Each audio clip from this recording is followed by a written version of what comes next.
Hello friends, hi, எல்லாருக்கும் வணக்கம். எல்லோரும் எப்படி இருக்கீங்க? கண்டிப்பாக நல்லா இருப்பீங்கன்னு நம்புகிறேன். வரப்போகிற நியூ இயர் எல்லாருக்கும் ஹாப்பியாகவும் சந்தோஷமாகவும் இருக்க என்னோடய வாழ்த்துக்கள். ஓகேங்களா? Advance happy new year wishes சொல்லிடுறேன். ஓகேங்களா? என்னப்பா டிடிஎஃப் ஸ்டார்ட் ஆகிடுச்சு, எப்படி போயிட்டுருக்கு அப்படின்னு பார்த்தா, விறுவிறுப்பாக போயிட்டுருக்கா அப்படின்னு கேட்டால் இல்லை, கலவரமாக போயிட்டுருக்கு அப்படின்னு தான் சொல்லணும். ஏன்னா கமருதீன் அப்படியே வன்மத்தை கக்க ஆரம்பிச்சிட்டான். அவனோடது உண்மையான சுயரூபம் வெளில வர ஆரம்பிச்சிருச்சு. நான் நேற்றுக்கான எபிசோடில் ஆல்ரெடி லைவில் நடந்த விஷயங்கள் அப்படியே போட்டுட்டேன் மோஸ்ட்லி. அதில் ஒன்றுமே இல்லை, நாமினேஷன் இருந்தது. விக்ரமோட ப்ரொமோ பற்றியே நான் ஆல்ரெடி போட்டுட்டேன் அப்படின்னு சொல்லும்போது, அப்புறம் வந்து நாமினேஷன் விஷயங்களில் அது மட்டும்தான் நான் இன்னும் போடலை. விக்ரம், அதாவது அரோராவும் பாரு ரெண்டு பேருமே சேர்ந்து கமருதீனை பண்ணாங்க. கமருதீன் அரோரா பாருவை பண்ணான். அது ஒன்று வெஞ்சன்ஸை காட்டுச்சின்னு சொல்லும்போது அதை பற்றி நான் டீட்டெயிலாக அதுக்கப்புறம் பேசுகிறேன். இல்லை அதில் பேசுகிறதுக்குமே பெருசாக ஒன்றும் இல்லை. ஆனால் அதை விட முக்கியமான விஷயங்களாக கமருதீன் பாரு அந்த பேட் டச் அன்வான்ட் டச் விஷயங்களை பற்றி நான் லைவில் நடந்த ஃபுல்லுமே அப்படியே போட்டுட்டேன்னு சொல்லும்போது, ஸோ டிடிஎஃப் பற்றி இந்த எபிசோடில் பேசலாம் அப்படின்னு சொல்லும்போது ப்ரொமோவையும் சேர்த்து பேசிடுறேன். நேற்று நடந்த விஷயங்கள், அதாவது டிடிஎஃப் டாஸ்க்கு ஸ்டார்ட் ஆனது, அதுக்கப்புறம் இப்போது ப்ரொமோவில் வந்தது, அதுக்கப்புறம் கிடச்சிருக்க அப்டேட், இது மூணுத்தையும் தான் இதில் பேச போகிறோம் அப்படின்னு சொல்லும்போது, கமருதனோட வன்மம் நாளுக்கு நாள் அதிகமாயிட்டிருக்கா அப்படின்னு கேட்டால் எதுவுமே அதிகமாகலை. அது அப்படியே தான் இருக்குது. அப்படியே அது வந்து நடுவில் கொஞ்ச நாள் சைலண்ட்டாக இருந்தது. அதாவது அவன் நடிச்சிட்டு இருந்தான். இப்போது உண்மையான சுயரூபம் வெளில வந்திருக்கு. அது வன்மத்தோட உச்சத்தில் இருக்குது அப்படின்னு தான் சொல்லணும். இதை வந்து ப்ரொமோ 1லேயும் நீங்கள் பார்த்துருப்பீங்க, ப்ரொமோ 2லேயும் பார்த்துருப்பீங்க. அது மட்டும் இல்லாமல் நேற்றுக்கான எபிசோட்லேயுமே அவன் வந்து பம்மிக்கிட்டு வந்து சாரி கேட்க வருவான். அப்போ வந்து சாண்ட்ரா வந்து சொல்லிடுவாங்க, சாண்ட்ராவும் திவ்யாவும் இவ்வளோ தூரம் லிவிங் ஏரியா வரைக்கும் கொண்டு வந்துட்டீங்க, அப்பட்டமாக எல்லாரும் பேசியாச்சு பண்ணியாச்சு, இதுக்கப்புறம் என்ன பேசுறதுக்கு அங்கே இருக்குது, திருப்பி என்னத்தை ஆரம்பிக்க போகிறீங்க, அதோட விட்டுருக்காமருதின்னா இல்லை. ஆமாம், நாங்களும் அதான் சொல்கிறோம். நீ வந்து தனியாக பண்ணீங்க, தனியாக பேசி சால்வ் பண்ண முடியாத விஷயங்களை தான் நீ வந்து லிவிங் ஏரியாவில் கொண்டு வந்து எனக்கு ஒரு நியாயம் கொடுங்க, எனக்கு நீங்கள் தான் நியாயம் கொடுக்கணும் அப்படிங்கிற மாதிரி கண்டஸ்டன்ஸ் கிட்ட கேட்குற மாதிரி அவன் மக்கள்கிட்ட இவனவும் நல்லவன் மாதிரியும் உத்தம மாதிரியும் அவளை வந்து தப்பாக ப்ரொஜெக்ட் பண்ண பார்த்தான். அது வந்து இவனுக்கே ரிவர்ஸ் அடிச்சிச்சு. ஹவுஸ்மேட்ஸ் எல்லாம் இவன் பக்கமே எதிராக திரும்பிட்டாங்க. ஸோ அவளுக்கான விஷயங்கள் நியாயம் கிடச்சிச்சு அப்படின்னு சொல்லும்போது, அப்போயே இந்த வன்மத்தை அவன் குட்டி இருக்கணும். ஆக்சுவலாக பார்த்தா அதுக்கப்புறம் அவன் ட்ரை பண்ணான். திருப்பி வந்து பாருக்கிட்ட, அதாவது இவனுக்கு இப்போ தெரிஞ்சு போச்சு இவன் வந்து வெளில தப்பாக போயிடும், இவன் எவ்வளோ நாள் வந்துட்டு அந்த நடிப்பை நடித்து இவன் நல்ல மாதிரி ஹீரோ மாதிரி தன்னை காமிச்சிட்டு இருந்தானோ, இப்போ ஃபுல்லாகவே இவன் ஜீரோன்றது எக்ஸ்போஸ் ஆன உடனே இப்போ அவனுக்கு என்ன பண்ணுறதுனே புரியல. அவன் மண்டைக்குள்ளே வந்து அந்த ஒரு உக்ரம் வந்து ஏறி உக்காந்துக்குச்சு. வக்ரனுக்கு எப்படி வந்து திவ்யா மேலே ஏறி உட்காந்துருக்கோ அந்த மாதிரி இவனுக்கு வந்து ஏறி உட்காந்துச்சு அப்படின்னு சொல்லும்போது, அந்த உக்கிரத்தை அப்படியே வெளிப்படையாக காட்டினா அப்படியே வந்து இவன் மாட்டிக்குவான் அப்படின்றதுனால நான் வந்து பேசணும் பாரு, தனியாக பேசணும், நீ ஃப்ரீ ஆகிட்டு வா அப்படின்னு ரொம்ப நல்ல மாதிரி அந்த பருன்னு அப்படி பலோர்னு அறையணும்னு தோணும். ஓகேவா? அந்த முகரக்கட்டை பார்த்தாலே எனக்கு பிடிக்காது அவன் அந்த மாதிரி வந்து பேசும்போது.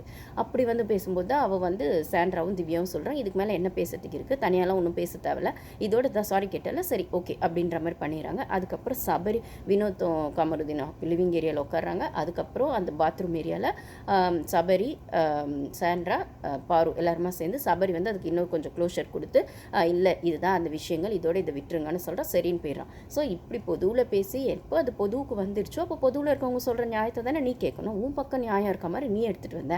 அது அவள் பக்கமாக இருக்கிற நியாயமாக மாறினதுக்கப்புறம் அப்போது, அதாவது மாறினதுன்னு சொல்லும்போது நீ நினச்சது ஒன்று, அங்கே நடந்தது ஒன்று அப்படின்னு சொல்லும்போது உனக்கு கையும் ஓடலை காலும் ஓடலை, இப்போ எப்படி வந்து இதை சரி கட்டுறது அப்படின்னு திருப்பி அவளை உட்கார வச்சு பேசி முதல்லேருந்து ஆரம்பித்து, நீ உனக்கு இருக்கிற ட்ராமான்னு சொன்னி அவள் அதை ஸ்டாண்டர்டாக சூப்பராக ஹேண்டில் பண்ணாலே, அவளை திருப்பி மண்டைக்காய விட்டு உன் பக்கம் வந்து அப்படியே வந்து அவள் கேம் ஃபோக்கஸ் பண்ணாமல் உங்ககிட்ட திருப்பி மேனிப்புலேட் ஆகிட்டு, அப்படியே கமருதீன், சரி கமருதீன், இனிமேல் நம்ம ஃப்ரெண்ட்ஸாக இருக்கலாம் கமருதீன், இனிமேல் பழசம் மறந்துடும் கமருதீன், சாரி கமருதீன், எதையும் மனசில் வச்சுக்காது கமருதீன், நம்ம வந்து திருப்பி வந்து ரிலேஷன்ஷிப்புக்குள்ளே வெளில போய் பேசலாம் கமருதீன், ஆனாலுமே இங்கே வந்து நம்ம ஒருத்தர் வந்து கேம் ஆடலாம் கமருதீன், ஆனால் பழகிக்கலாம் கமருதீன், இப்போ இல்லை அது அதுமாரி காமு அப்படின்லாம் சொல்லுவா அப்படின்னு நினச்சி நீ ஒன்று தனியாக பேசலான்னு சொன்ன.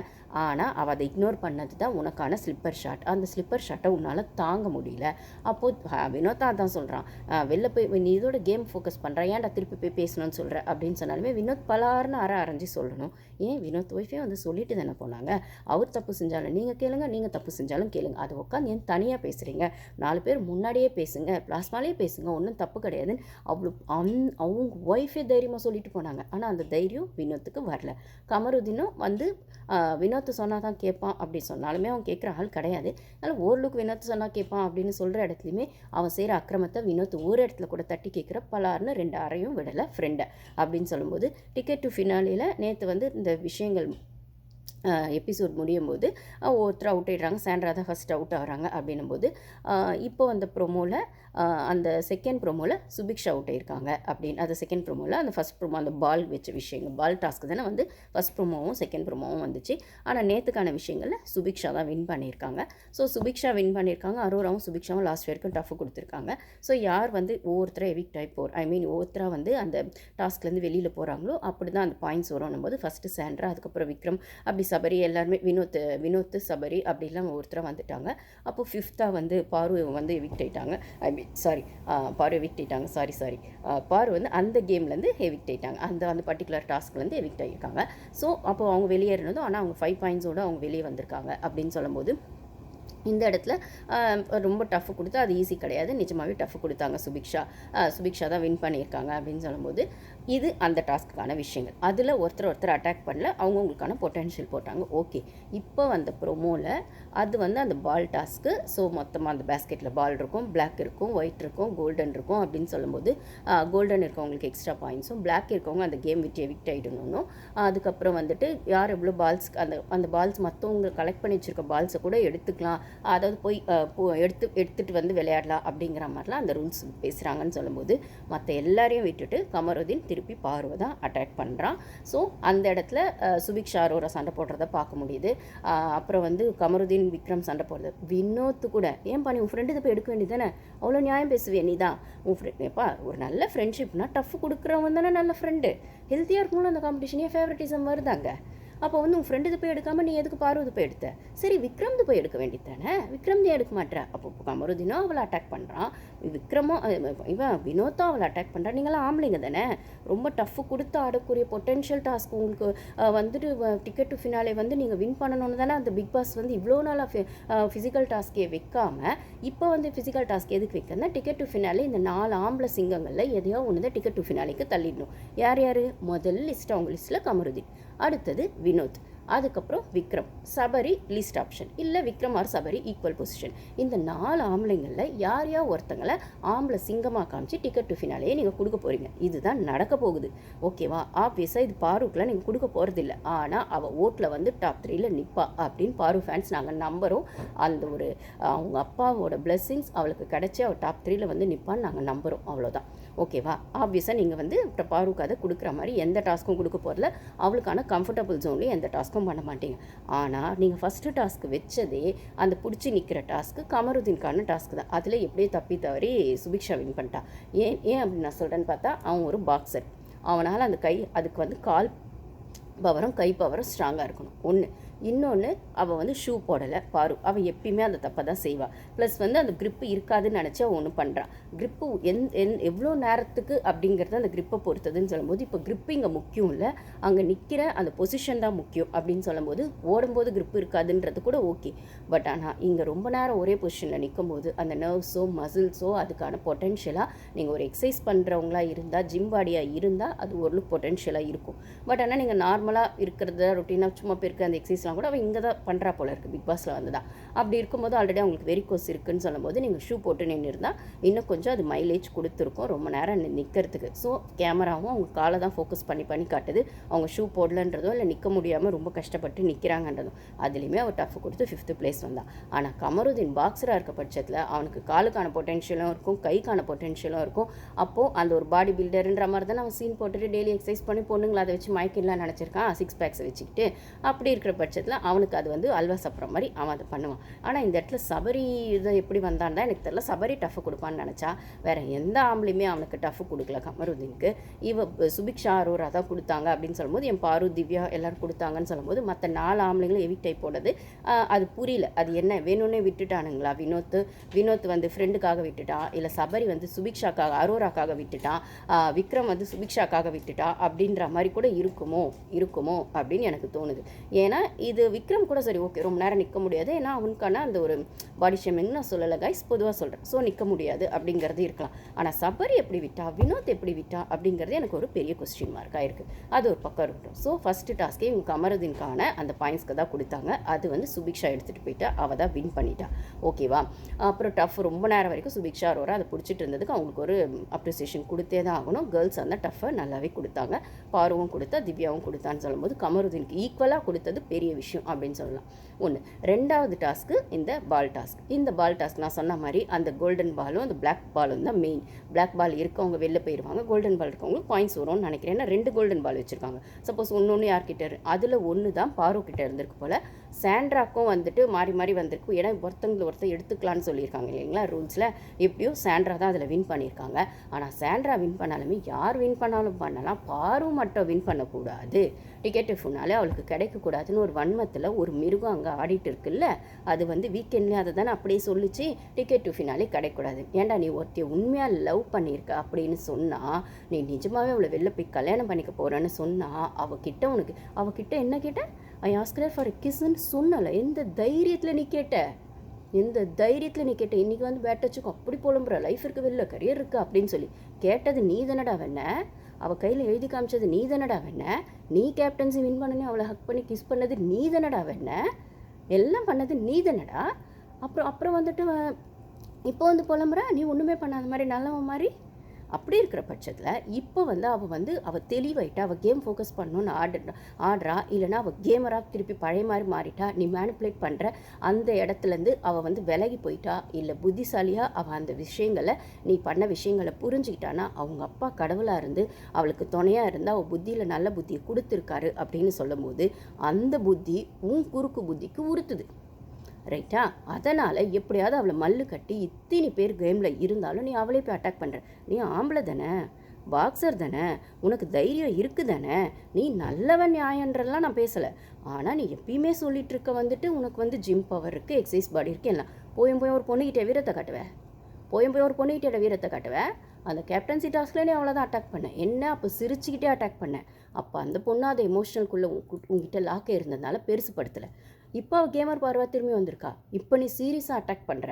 அப்போ இப்பயுமே உனக்கு விட்டு கொடுத்துட்டு போகிறதுக்கு அவள் எனக்கு முதல்ல இருந்து கஷ்டப்பட்டாளா? கண்ணில் அடி வாங்கி ஊரெல்லாம் அசிங்கப்பட்டு அவமானப்பட்டு ஊர் வாயிலெல்லாம் வந்து அவ்வளோ பேச்சு வாங்கி வெளியில் இன்னும் அந்த பொண்ணு வந்து என்ன நடக்குதுன்னு அந்த பொண்ணுக்கு தெரியாது. வந்து பார்த்தா சோஷியல் மீடியா ஃபுல்லாக சாண்ட்ரா சொன்ன மாதிரி தான். பாரு அமருதீன் 2 பேர் மேலேயும் தப்பு இருக்குன்னா பாரு பேர் தான் வேலை கெட்டு போயிருக்கு, இவனுக்கான அந்த பிஆர் வந்து நல்லா வேலை பார்க்குறாங்க அப்படின்னு சொல்கிற இடத்துல அதுதான் முதல்ல இருந்து நடந்துட்டுருக்கு. ஒன்று பாரு பிஆர், ஒன்று திவ்யா பிஆர், அதுக்கப்புறம் சாரி பாருன்ற ஒன்று கமருதீன் பிஆர், ஒன்று அந்த திவ்யா பிஆர். 2மே பாருக்கு அகேன்ஸ்டாக இருக்குது. கமருதீன் ஃப்ரெண்டு இருக்கிற அவன் வினோத் பிஆரும் பாருக்கு எதிராக தான் இருக்குது அப்படின்னு சொல்லும்போது இந்த 3 பிஆரும் அடிக்கிற அடியில் அந்த பொண்ணு எப்படா ஓட்டிங்கில் முதல்ல வரும்? ஓட்டிங் வரலன்னா கூட பரவாயில்ல, அந்த பொண்ணு பேர் அவ்வளோ ரிப்பேர் ஆகிருக்கு. ஃபுல்லாக நெகட்டிவ் பேர் வச்சுட்டு பண்ணுறானுங்க. இந்த கமருதீனோ வினோத்தோ பாரு, வினோத் வர நாமினேஷன் வந்தால் கமருதீன் ஓட்டு இவனுக்கு வருது, கமருதீன் நாமினேஷனில் வரலாம் தான் அவனுக்கு போகுது, வினோத்துக்கு போகுது அந்த ஓட்டு அப்படின்னு சொல்லும்போது அப்போது திவ்யாவுக்கு வந்து அவளுக்கான விஷயங்கள் அவள் ரொம்ப ஸ்ட்ராங்காக அவள் பிஆர் செட் பண்ணிட்டு வந்திருக்கா அப்படின்னு சொல்லும்போது அப்போ கேமே ஆடாமல் இப்படி மற்றவங்கள டவுன் பண்ணி நெகட்டிவ் பிஆர் வச்சு அவள் ஆடுற கேமை டவுன் பண்ணி அவளை ஃபுல்லாக நெகட்டிவாகவே ப்ரொஜெக்ட் பண்ண அந்த சேனலுக்காகட்டும், இந்த பிஆருங்களாகட்டும், இந்த சோஷியல் மீடியாவில் பரப்பி விடுற தப்பான விஷயங்களாகட்டும், என்னடா நியாயம் இது? ஒரு பொண்ணு நின்று ஜெயிக்கிறது உங்களுக்கு உறுத்துது அப்படின்னா நீங்கள்லாம் என்ன மாதிரி மனநிலைமையில் இருப்பீங்க? அதுலேயும் அவன் அப்பட்டமாக சொன்னான்ல வீக்கெண்டில் அவன் கமருதீன் டிக்கெட் ஃபினாலே பாருக்கு மட்டும் கிடைக்கக்கூடாது. அந்த முகரக்கட்டை பாருக்கு கிடைக்கக்கூடாதுன்னு நினச்சி நீ சண்டே சொல்லிவிட்டு மண்டே இந்த விஷயங்களில் அந்த அன்வான்ட் டச் அந்த பேட் டச் விஷயங்களில் அவள் வந்துட்டு எல்லாத்தையும் கிளியர் பண்ணிட்டா. அதுக்கப்புறம் உங்ககிட்ட பேச மாட்டேன்னு சொல்லிட்டா. பேச மாட்டேன்னு சொன்ன வேணா நீ உன் கேமை நீ ஆடு, நீ எப்பயும் அதை தானே சொல்வேன். உன் கேமை நீ ஆடு, என் கேமை நான் ஆடுறேன்னு முதல்ல நான் தானே சொன்னேன். நீ சொன்னதே அவள் இன்னும் ஸ்ட்ராங்காக அவள் கேமராக அவள் சொன்னான். ஓகேவா? அதுக்கு முன்னாடி வரைக்கும் அவன் இந்த விஷயத்தை ஓப்பன் பண்ணாதுக்கு அவங்க மேலே வச்சிருந்த உண்மையான லவ் காரணம். அப்போ பொண்ணுங்க எப்பயுமே செல்ஃப் ரெஸ்பெக்டிவும் தங்களுக்கான தன்மானத்தை விட்டு கொடுக்குற இடம் அந்த ட்ரூ லவ் தான் அப்படின்னு சொன்னால் அது ஃபேமிலி கிட்ட இருக்க அப்பா பொண்ணாக இருக்கலாம், அண்ணன் தங்கச்சியாக இருக்கலாம், அக்கா தம்பியாக இருக்கலாம். ஏன் அந்த ஒரு பாய் ஃப்ரெண்ட் விஷயம்னு வரும்போது இப்போ பாரு மாதிரி ஆளுங்களோ இல்லைனா ஹஸ்பண்ட் அண்ட் ஒய்ஃப்னு வர்ற விஷயங்களில் சரி ஓகே ஹஸ்பண்ட் தானே திட்டினாரு இட்ஸ் ஓகே அப்படின்னு சொல்கிற இடத்துல, அம்மா புள்ளன்னு வர்ற இடத்துல புள்ள தானே பரவாயில்ல அப்படின்னு சொல்கிற இடத்துல பொண்ணுங்களுக்கான அந்த செல்ஃப் ரெஸ்பெக்டும் தன்மானமும் அடி வாங்குற இடம் அந்த எமோஷ்னல் தானா? அது எமோஷ்னல் நான் தப்புன்னு சொல்லலை, இருக்கக்கூடாதுன்னு சொல்ல. ஆனால் அதை யாருக்காக செய்கிறோன்றதுக்கு அவங்க டிசர்விங்கா அப்படின்னு யோசிச்சுட்டு பண்ணுங்க அப்படிங்கிறது மட்டும்தான் என்னோட விஷயம்னா. ஸோ பாருவோட அந்த லவ்க்கு அவன் டிசர்விங்கே இல்லை. ஆனால் அது புரியாத பாரு இவ்வளோ நாளாக சைலண்ட்டாக இருந்துட்டா, அவளோட கேமையே விட்டு கொடுத்துட்டா. இனிமேல் விட்டு கொடுக்கக்கூடாதுன்னு அவன் முழிச்சிட்டு வந்த அவளோட அந்த வேக்கப் கால் இவனுக்கு மண்டையும் உறுத்து கண்ணையும் உறுத்துது. அப்படி உறுத்துது இவனுக்கு, அப்படியே உறுத்துன அந்த ஒரு வன்மம் தான் இன்றைக்கி ப்ரொமோவில் வந்தது. ஸோ அத்தனை பேரை சுற்றி அவளை கேமில் இருந்தாலும் அவளை மட்டும் போய் அவளை மட்டும் போய் எடுத்து அவள் பாலில் வந்து எடுக்கிறது, அவளை தள்ளி விட்றது அப்படின்னு பண்ணது அப்படின்னும் போது அந்த இடத்துல 2 பேருமே பேசிக்கிறாங்க. ஆமாம்மா, நீ எல்லாம் ஹீரோ தான், நீ எல்லாம் நல்லாவா, நான் மட்டும் வில்லியா, இது ட்ரிகர் கேம் பாரு, ட்ரிகர் கேம், அப்படியே வன்மம் வருது அப்படின்ற மாதிரி ஒருத்தர் பேசிக்கிட்டது மொத்தம் அவனுக்கு அவ்வளோ இருக்குன்னா அது வந்து அடுத்த ப்ரோமோலே. ஸோ அந்த டாஸ்க் முடியல, அந்த முடியறதுக்குள்ளேயே அவள் வின் பண்ணக்கூடாதுன்ற இன்னொரு அக்ரெசிவ்னஸை இன்னொரு ப்ரோமோவில் காட்டியிருக்காங்கன்னு சொல்லும்போது எவ்வளோ வன்மத்தை அந்த பொண்ணு மேலே கொட்டியிருக்கான். இதை ஒரு இடத்துல அரோரா சொல்லியிருப்பா. அதாவது பாருவும் கமருதீனும் ஒரு வாரம் கொஞ்சம் ஃப்ரெண்ட்ஸாக இருப்பாங்க. அரோரா தள்ளியிருப்பா இல்லைங்களா. அப்போது ஏதோ ஒரு இடத்துல அரோரா அந்த துஷார் விஷயத்தை வந்து அரோராவை துஷார் விஷயம் சொல்லி அவன் கமருதீன் அட்டாக் பண்ணது அப்போல்லாம் அந்த பேச்சு வரும்போது கனிக்கிட்ட, சுபிக்கிட்ட, அதுக்கப்புறம் ஆதிரியை கூட போயிருப்பான்னு நினைக்கிறேன். ஆதிரி, இந்த 4 பேர் சேரும்போது அரோரா சொல்லியிருப்பா, இவன்லாம் பண்ணுறதை பார்த்தா இவனா வந்து இப்போ ஒரு பொண்ணு ஃப்ரெண்ட்ஷிப்பாக இருந்துட்டு பேச மாட்டேன்னு சொன்னாலோ, இல்லைனா வந்து ஒரு ரிலேஷன்ஷிப்லேருந்து பண்ண மாட்டேன்னு சொன்னாலும் இந்த ஆசிட்லாம் ஊற்றிடுறாங்கல்ல, அந்த மாதிரி ஆள் இவன்லாம் ஊற்றிடுவான் இவன்லாம் அப்படின்ற மாதிரி. ஸோ நீ எப்படிப்பட்ட ஆளுன்னு அந்த பொண்ணு தெரிஞ்சு வச்சுருக்கா அரோரா. ஏன்னா நான் தான் சொல்கிறேனே, அவள் கொஞ்சம் பாரு வந்து பாரும் புத்திசாலி தான். ஆனால் அவள் எமோஷ்னலுக்குள்ளே ட்ராப் ஆனதுனால லவ் இஸ் பிளைண்டுங்கிற இடத்துல காதல் அவள் கண்ணை மறைச்சிடுச்சு. இவனோட சுயரூபத்தை அவள் பார்த்தாலுமே அட்ஜஸ்ட் பண்ணிக்கிறதோ இல்லைனா மாற்றிடலான்னு நினச்சோ, இல்லை இவன் இப்படி தானே, இது ஒரு பெரிய விஷயம் ஆகணுமா, தெரிஞ்சது தானே அப்படின்னு ஏதோ ஒரு இடத்துல அவள் வந்து அதை பெருசுப்படுத்தாமல் சட்டிலாக போயிட்டா. ஆனால் அரோராக்கு அது அவ்வளோ அவசியம் இல்லை. அவள் அங்கே கேம் ஆட வந்திருக்கா. அவளுக்கு கமருதீனும் ஒன்று தான், விக்ரமும் ஒன்று தான், சபரியும் ஒன்று தான். நான் சொன்ன மாதிரி ஜென்ஸுக்கான மேனிப்புலேஷனை வச்சு அவள் கேம் ஆட வந்தா. அதில் அவளோட மேனிப்புலேஷன் செல்லுபடி ஆகாத இடம் கமருதீன் அப்படிங்கிற மாதிரி அவள் யோசிச்சா. ஏன்னா துஷார் வெளில போயிட்டான், எஃப்ஜே விஷயங்கள் அப்படி இப்படின்னு ஆதிரிய விஷயங்கள் வரும்போது அவளும் வெளில போயிடுறா அப்படின்னு சொல்லும்போது அதே மாதிரி தான் கமருதீன் ஏதோ ஒன்று பண்ணலாம் அப்படின்னு பார்த்தா அவன். நான் தான் சொன்னேன், இது ரெண்டுமே பாம்பின் கால் பாம்பறியும் கதை தான். அரோராவும் சரி கமருதீனும் சரி.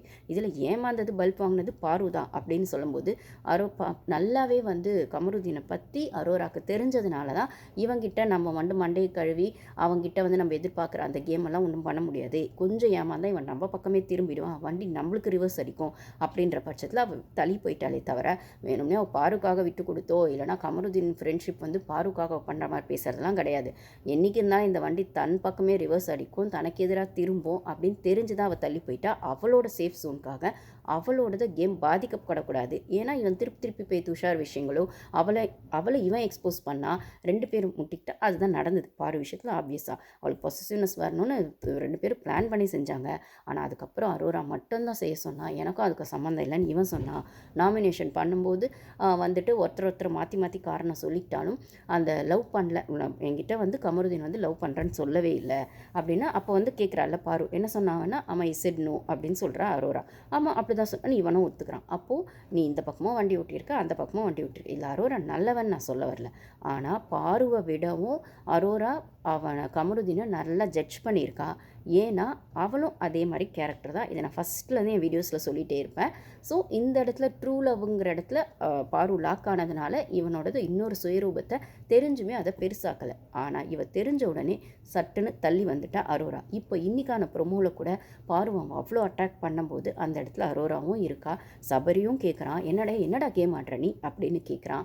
அதுக்கப்புறம் வந்து இன்றைக்கி லைவ்லலாம் அந்த விக்ரம் வந்து இந்த மாதிரி பாரு கிட்ட பேசவே இல்லை. இன்றைக்கி வந்து உட்காந்து பாரு கிட்ட பேசுகிறான். 2 பேரும் பேசுகிறாங்க. மேபி கேமுக்காக கூட இருக்கலாம். ஆனால் அதை கூட இவ்வளோ நாளாக பண்ணாத விக்ரம் இப்போ கனி இல்லாதனாலே என்னமோ தெரியல பாரு கிட்ட உட்காந்து திவ்யாக்கான விஷயங்கள் பேசுகிறா. பாருவும் கமருதீனுக்கான விஷயங்கள் பேசுகிறா.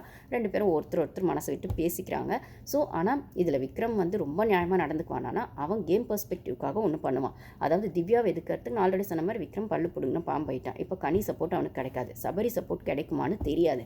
அப்போது கமருதீன் வினோத்துக்கு தான் சப்போர்ட் பண்ணுவாருன்னும் போது திவ்யாவை வச்சு தான் தன்னோட கேமை சர்வே பண்ணணும் அப்படிங்கிற மாதிரி. இல்லை திவ்யா மேலே இருக்க வெஞ்சன்ஸை கொட்டணும்னா அதுக்கு பாருவை யூஸ் பண்ணிக்கணும்னு அவன் ஒன்று பண்ணுறான். பாருக்கு இப்போ உட்காந்து பேசுகிறதுக்கு ஒரு ஆள் தேவை. தன்னோட வழியை இப்பயாச்சும் விக்ரம் புரிஞ்சுக்கிறானே, ஒரு அண்ணனாவோ ஒரு ஃப்ரெண்டாவோ அப்படின்னு அவள் அதை கொட்டுறா அப்படின்னு சொல்லும்போது எது எப்படியா இருந்தாலும் ப்ரொமோவில் வந்ததை வச்சு பார்க்கும்போது நீ மட்டும் அடிக்கலையா, நீ மட்டும் வந்து தள்ளி விடலையானா அப்போ நீயும் தான் தள்ளி விடலையேன்னு சொன்னதாகட்டும். அதுக்கப்புறம் வந்துட்டு அந்த பேஸ்கெட்டை எட்டி உதைக்கும் போது நான் என்னடா அப்படி பண்ணிட்டேன், நான் என்ன பண்ணிட்டேன் அப்படின்னு சொல்லி பாரு அழுததாகட்டும். ஸோ இவனோட ஆம்பளைத்தனத்தை வீரத்தை பாருக்கிட்ட மட்டும்தான் காட்டுறான். மற்ற ஆம்பளைங்க யாருமே அங்கே கட்ஸ் இல்லையான்னு தெரியல. அதனால் இவக்கிட்ட காட்டுறானா, இல்லை இவளை பழி வாங்கணும்னு காட்டுறானா, இல்லை இவ வந்து வீக் கண்டஸ்டன்ட் அப்படிங்கிறது காட்டானா எதுவாக இருந்தாலும் அவனோடது அக்ரஸிவ்னஸ் ரொம்ப உச்சத்துக்கு போயிருக்கு. அவள் அரோரா சொன்ன மாதிரி கொஞ்சம் இவனுக்கு எதிராக நின்ன ஒரு பொண்ணு நின்னா அவன் ஃபேஸில் என்னது ஆசிட் கூட ஊற்றிடுவானோ அப்படிங்கிற மாதிரி கேரக்டர் அப்படின்னு சொல்லும்போது இது விஜய் டிவி காட்டவே இல்லை. இதை கட் பண்ணிட்டாங்க. கமருதீன் அந்த பேட் டச்சு இந்த டச்சுக்கு மட்டும் கிளாரிட்டி கொடுக்கணும்னு எதிர்பார்த்த நீங்கள் அன்வான்ட் டச்சு பார்வையாக வயால சொல்லணும், கேமரா இருக்குது பதிவு பண்ணணும் அப்படின்ற மாதிரி அவன் பண்ண நீங்கள் அரோராவும் கமருதீன் பற்றி பேசியிருக்கான். இதை நம்ம ஃப்ரெண்டு தான் ஒருத்தவங்க ஞாபகப்படுத்தினாங்க, எனக்கு மறந்துடுச்சு, அவங்களுக்கு தேங்க்ஸ் சொல்லிக்கிறேன். ஜிஎம் பிரியான்னு நினைக்கிறேன், அவங்க தான் சொல்லியிருந்தாங்க. ஸோ இது நானுமே அது லைவில் பார்த்தேன் தான், பட் ஆனால் சொல்ல மறந்துட்டேன். ஸோ இந்த இடத்துல பாரு கமருதீன் பற்றி பேசினது மட்டும் நீங்கள் இவ்வளோ பெரிய இஷ்யூ ஆக்குறீங்கன்னா அதை பிரியங்காவும் சொன்னாங்கன்னு பாரு சொல்லி அவள் சைடுக்கு அவள் சொல்லிட்டான்னா கமருதீன் அவ்வளோ லைஃப் இருக்குது, அப்படி அவனுக்கு அது வெளில போய் அஃபெக்ட் ஆகும் சாண்ட்ரா கிட்ட அவன் வக்காலத்து வாங்குறான்னா இந்த ஆசிட் அப்படிங்கிற விஷயமும் ஒரு பையனை இப்படி தான் அவன் இருக்கான், அவனோட கேரக்டர் இதுதான், அவன் இந்த மாதிரி தான் வளர்ந்துருக்கான், இல்லைனா அவனுக்கான அக்ரஸிவ்னஸ் இந்தளவுக்கு வன்மமாக கூட போகும், அது ஃபிசிக்கல் வயலன்ஸ் வரைக்கும் போகும் அப்படின்றதையும் அரோராவும் ஒரு இடத்துல எடுத்து வச்சுருக்கா. அதை ப்ரூஃப் பண்ணுற இடத்துல இன்றைக்கி அவன் பாரு கிட்ட நடந்துக்கிட்ட அந்த ப்ரொமோ பார்க்கும்போது இது முழுக்க சேனலோட தப்பும் ஹோஸ்டோட தப்பும் தான் அப்படின்னு தான் நான் சொல்லுவேன். அவன் என்னைக்கு அந்த ஸ்லிப்பரை தூக்கி போட்டு அந்த கீ விஷயத்தில் அவள் ரூத்லெஸ்ஸாக இருக்கான்னு சொன்னதுலேருந்து, அவள் வாயை உடச்சிருவேன்னு சொன்னதுலேருந்து, சேரை தள்ளி விட்டதுலேருந்து, அதுக்கப்புறம் அப்பப்போ அசிங்கமாக பேசிடுவான், அசிங்கமாக வருது வயலன்ஸ் சொல்கிற வரைக்கும், தேவையில்லாத வார்த்தைங்களை சொல்கிற வரைக்கும், அப்புறம் அந்த திவ்யா விஷயங்கள் அவளை போடின்னு சொன்னதாகட்டும் மற்ற அந்த வீட்டில் இருக்க யாரையுமே அவன் மதித்து பொண்ணுங்களை மதித்து பேசுறது கிடையாது. சுபி விஷயத்துலேயும் இது நடந்திருக்கு, அந்த கம்யூனிட்டி அதுவும் வெளியில் தப்பாக போயிருக்குன்னு அவனுக்கு பயம் வந்துருச்சுன்னு சொல்லும்போது இவர் பண்ணிடுவாராமா, ஆனால் அது வெளியில் வரக்கூடாதாம்மா, சேனல் அதை காட்டக்கூடாதாம்மா. அப்படி இவர் தக்காளி தொக்கா மாட்டிக்கிட்டா இவர் சாரி சொல்லி சரி பண்ணுவான். அப்போ பார்வம் தானே சாரி சொல்லி சரி பண்ணால் அந்த சாரியை நீ ஏன் ஒத்துக்கல திருப்பி கிளறின அப்படிங்கிறது தான் விஷயமா இருக்குது. அப்போ இப்படி சீப் கேம் ஆடுறியே அப்படின்னு பாரு கேட்கவும் அதை சொல்கிறதுக்கு நீ ஆடுடி வாடி போடிங்கிறதே ரெஸ்பெக்ட் நீ பேசுகிற வார்த்தை இல்லை. உனக்கும் ஒரு அக்கா இருக்காங்க, பலார்னு 4 அரை அரைஞ்சு உன்னை யாருமே அதை திருத்தலையா சின்ன வயசுலேருந்து? இல்லை எருமாடு மாதிரி வளர்ந்துருக்கே, உனக்கு இப்போ எத்தனை பொண்ணு கூட ஹீரோயின் மெட்டீரியலாக நடிச்சிருக்கேன்னா நீ உன்னை நிஜமாகவே ஹீரோவாக நீ நினச்சிக்கோ. ஆனால் கூட நடிக்கிறவங்களுக்கும் இல்லை இப்போ கண்டஸ்டண்ட்டாக இருக்கவங்களுக்கும் இல்லை நீ சொசைட்டியில் இனிமேல் பார்க்க போகிற பொண்ணு எல்லாருக்கும் செல்ஃப் ரெஸ்பெக்ட் இருக்குது. நீ பெரிய ஆம்பளைனா நீ கொம்பாவே இருந்துக்கோ, அதுக்குன்னு சுற்றி இருக்க பொம்பளைங்கள்லாம் மட்டம் கிடையாது. அவங்கவுங்களுக்குன்னு ஒரு இமேஜ் இருக்குது, அவங்கவுங்களுக்குன்னு ஒரு செல்ஃப் ரெஸ்பெக்ட் இருக்குன்னும் போது இப்போ மொத்த வன்மத்தையும் அந்த பொண்ணு மேலே காட்டுறேன்னு சொல்லும்போது இது ஆம்பளைக்கான லட்சணமே இல்லை, ஆம்பளைக்கான அழகே இல்லை. உனக்கு தைரியம் தான் நீ சபரி கிட்ட மோது, விக்ரம் கிட்ட மோது, மற்ற ஆம்பளைங்க கிட்ட ஃபஸ்ட்டு மோது. அது ஏன் எப்போ பாரு கிட்ட மோதுறேன்னா அது வன்மத்தோட உச்சம் தான். அன்றைக்கி அவர் ரிலேஷன்ஷிப்பு அந்த விஷயங்கள் அப்படி இப்படின்னு வரும்போது அந்த ஃப்ரெண்ட்ஷிப்போ இல்லை வெளியில் போய் ரிலேஷன்ஷிப் மேரேஜ் பண்ணிக்கலாம் அப்படின்னா மேரேஜ் ரிலேஷன்ஷிப் வரும்போது நீ அதை சிரிச்சுக்கிட்டே காட்டின, இன்றைக்கி சீரியஸாக காட்டுற, இதுதான் உங்கள் குணம்னா. இவனுக்கெல்லாம் ரெட் கார்டு கொடுக்காம ஒரு கேள்வி கேட்காம அவள் இவ்வளோ பண்ணும்போதும் உட்காருங்க கமருதீன், உங்களை பிடிக்கும்னு என்கிட்டயே சொல்கிறாங்க கமருதீன், உங்களுக்கு நிறைய கேர்ள் ஃப்ரெண்ட்ஸ் இருக்காங்க கமருதீன் அப்படி ஏற்றி விட்டானே அந்த ஹோஸ்ட்டு. அவனுக்கு முதல்ல ரெட் கார்டு கொடுத்து வெளில அனுப்பி இவனையும் வெளில அனுப்பினாதான் அந்த ஷோ உருப்படும். இல்லை இதே ஒரு பேட் எக்ஸாம்பிளாக ஒவ்வொரு சீசனில் இப்படி ஒரு ஆளுங்க உள்ளே இருக்காங்க அப்படின்னு சொல்லும்போது என்ன மாதிரி எத்திக்ஸை நீங்கள் அந்த ஷோக்குள்ளே கொண்டு வந்துட்டு அப்புறம் குழந்தைங்க பார்க்குறாங்க, வெங்காயம் பார்க்குறாங்க அப்படின்னு சொல்லி ஒரு மாதிரி என்ன சொல்கிறது, குழந்தைங்க பார்க்குறாங்கன்னு சொல்கிறதுல இந்த ஈர வெங்காயத்தெல்லாம் உள்ளே வச்சு நீங்கள் கண்டென்ட் கொடுத்தா குழந்தைங்க மனநிலைமை எப்படி இருக்கும்? அப்போ டாக்ஸிக் ஓகே தான், ஃபிசிக்கல் வயலன்ஸ் ஓகே தான், சைக்கலாஜிக்கல் டார்ச்சர் ஓகே தான், ஒரு விஷயத்தை எப்படி வேணால் ட்விஸ்ட் பண்ணி பேசலாம் ஓகே தான் அப்படிங்கிற மாதிரி தானே நீங்கள் காட்டுறீங்க. இன்றைக்கி விக்ரம் அந்த நாமினேஷன் ப்ராசஸில் நான் ஆல்ரெடி இது ப்ரொமோ போட்டிருப்பேன். ஒரு பொண்ணு பேசின பேச்சு என்ன, எவ்வளோ வன்மத்தோட உச்சத்துக்கு நீங்கள் போவீங்க? ஒரு கேம் தான், அந்த கேமில் ஒரு ஜெயிக்கணுன்றதுக்காகவோ இல்லை உங்களை முன்னிலைப்படுத்திக்கணுன்றதுக்காகவோ அந்த ஃப்ராடுன்னு சொன்னது, அந்த ஈகோசென்ட்ரிக் மேனியாக் அப்படின்னு சொன்னது, அப்புறம் அயோக்கியத்தனம்னு சொன்னது, இது எல்லாருமே அதுவும் முக்கியமாக பாரு சாண்ட்ரா எல்லாருமே சொல்கிறாங்க அது பேச வேணாம், அது சப நாகரிகம் இல்லை, பேசாதன்னா இல்லை அது பிக் பாஸ் சொல்லட்டும், எப்பயும் அவன் சொல்கிறது தான், அதை பிக் பாஸ் சொல்லட்டும், அதை பிக் பாஸ் சொல்லட்டும், பிக் பாஸ் சொல்லி செருப்பால் அடிச்சா கூட நான் வாங்கிக்கிறேன்னா இப்போ பிக் பாஸ் சொன்னால் தான் நீங்கள் திருந்துவீங்க அப்படின்னா எல்லாத்துக்கும் பிக் பாஸ் சொன்னால் உங்களுக்கு அறிவு எங்கே போகுது? சின்ன குழந்தைங்களுக்கு தான் எல்லாத்தையும் சொல்லணும். அவங்களுக்கான விஷயங்களை புரிய வைக்கணும். ஆனால் இவ்வளோ வயசாகி உங்களுக்கு வந்து ஒரு குடும்பம் இருக்குது, வக்ரனுக்கு ஒரு ஒய்ஃப் இருக்குது, அப்படின்ற பட்சத்தில் இவன் வந்து கரியரை ஃபோக்கஸ் பண்ண போகிறான் கமருதீன் அப்படின்னு சொல்லும்போது உங்களுக்கான புத்தி எங்கே போகுது? புத்தியை விடவும் அந்த முரட்டுத்தனம் முன்னாடி வருது, வன்மம் முன்னாடி வருதுன்னா என்ன மெச்சூரிட்டியில் நீங்கள்லாம் வளர்ந்துருக்கீங்க? ஆம்பளைன்ற திமுறா, இல்லை ஆம்பளைங்கன்னா என்ன வேணால் பண்ணலாங்கிற திமுறா? அந்த பார்வதி அதை எட்டி உதைக்கும் போது அப்போ அந்த இடத்துல நீ என்னவா நினச்சிட்டு அதை எட்டி உதைக்கிற? அவ்வளோ அவ்வளோ கோவம் சாருக்கு, அவ்வளோ வந்துட்டு உனக்கு வீரம் அப்படின்னு சொல்கிறேன். இதே தான் மஞ்சரிக்கும் விஷயங்கள், டாஸ்க் விஷயங்கள், மஞ்சரி தீபக் விஷயங்கள் இன்னுமே எனக்கு தீபக் மேலே இருக்க கோவம். அந்த டாஸ்கில் அப்படி ஒரு 8 உதைப்பார் மஞ்சரியோட அந்த இதுவை. அதே மாதிரி அந்த சேர் மேலே நின்னது இதெல்லாம் மஞ்சரிக்கு எதிராக தான் அவர் பண்ணியிருப்பாருன்னும் போது அவர் கண்டஸ்டன்ட் அப்படின்னும் போது தனக்கான ஈக்குவல் கண்டஸ்டண்ட்டாக மஞ்சரியை பார்க்காம அந்த ஒரு வன்மம் வந்துச்சு அப்படின்னு சொல்லும்போது ஓகே, ஷோ முடிஞ்சுன்னா எல்லோரும் ஃப்ரெண்ட்ஸ் ஆகிட்டாங்க. பட் ஆனால் அந்த ஹீட் ஆஃப் த மூமெண்ட்டில் உங்களால் ஒரு பொண்ணு தன்னை விட முன்னுக்கு வர்றதையோ தனக்கு ஈக்குவலாக நிற்கிறதையோ அந்த ஈகோவையே உங்களால் ஏன் வந்து அப்படி கண்ட்ரோல் பண்ண முடியாமல் போகுது? அந்த மேல் ஈகோ சாட்டிஸ்ஃபை பண்ண ஏன் இப்படி வன்மத்தனமாக நடந்துக்கிறீங்க அப்படிங்கிறது புரியல. அது அப்போது குடும்ப சூழ்நிலையிலேருந்து தான் வரணும். கூட ஒரு அக்கா தங்கச்சி பிறந்திருந்தாலோ இல்லை பிறந்து அவங்க அதை புரிய வச்சுருந்தாலோ அவங்களுக்கு சுற்றி இருக்கிற அந்த ஒரு கேர்ள் ஃப்ரெண்ட்ஸாக கூட இருக்கட்டுமே, இல்லைடா நீ பண்ணுறது சரி தப்பு அப்படின்னு சொல்லி இருந்தாலும் அவங்களுக்கான விஷயங்கள் புரிஞ்சிருக்கும். ஆம்பளைன்ற மாதிரி அவங்கள வந்து சின்னப்பத்துலேருந்தே ஏற்றி விட்டு வளர்ந்தா அதோட உக்கரம் இப்படி தான் வந்து நிற்கும்னா, ஸோ இந்த ப்ரொமோவை பார்த்து எத்தனை பேருக்கு எவ்வளோ கோவப்பட்டிருப்பாங்க அப்படின்றத விடவும் அவனுக்கான அந்த இடத்த கொடுத்த அந்த ஹோஸ்ட்டுக்கும் சேனலுக்கும் தான் இதுக்கான ஃபர்ஸ்ட் கல்பிரிட்னா இப்படிப்பட்ட ஆளுங்களை வச்சு இன்னும் டிடிஎஃப்ஐ எவ்வளோ தூரம் கொண்டு போய் அவனுக்கு ரெட் கார்டும் கொடுக்காம கேள்வியும் கேட்காம என்ன கிழிக்க போகிறாங்கன்னு தெரியல. ஸோ எப்படி போகுதுன்னு பார்ப்போம். Thank you guys.